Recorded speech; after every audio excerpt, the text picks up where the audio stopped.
Despite the symbolic weight of the coming milestone, my first 100 days in office. For the Trump White House, day 99 is actually a make-or-break moment. This Friday, government funding runs out.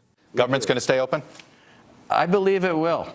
That requires a spending plan that can pass Congress quickly. The negotiations are ongoing, and there's no reason we can't have an agreement there as early as today. One of the president's top priorities is border security. Who is going to pay for that wall? Not so fast. President Trump wants a budget where U.S. taxpayers bankroll a border wall. So we can get started early, he tweeted today, while still insisting at a later date Mexico will be paying in some form. Democrats oppose any funding for a wall. The Republicans have the votes in the House and the Senate and the White House to keep government open. The burden to keep it open is on the Republicans. But is a border wall a budget deal breaker? The White House chief of staff backed off and said funding to start planning a wall might be enough. As far as flexibility for the border wall and border security, I think we'll be okay with that. While President Trump dismissed the first 100 days as an artificial barrier, today the White House rolled out a packed calendar of high-profile events, counting down to day 100. From an unprecedented White House visit by the UN Security Council tomorrow to unveiling a tax cut plan Wednesday, even dinner with the U.S. Supreme Court Thursday, highlighting the president's clearest early achievement, appointing Justice Gorsuch.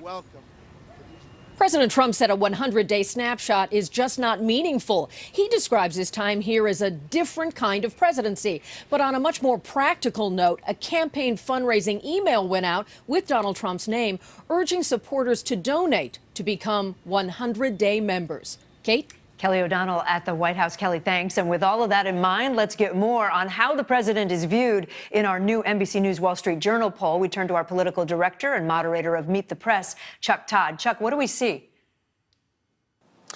Well, by any standard that you measure President Trump, the fact is his approval ratings are at the lowest point of any new president going into day 100 that we've tested in the history of the NBC Wall Street Journal poll. He sits at 40% job approval. That's actually down from the first poll we conducted of Mr. Trump's presidency, where he sat at 44. Look, overall, when you look at the comparisons between President Trump and Presidents Obama, Bush, and Clinton, he is getting lower marks than all three previous presidents.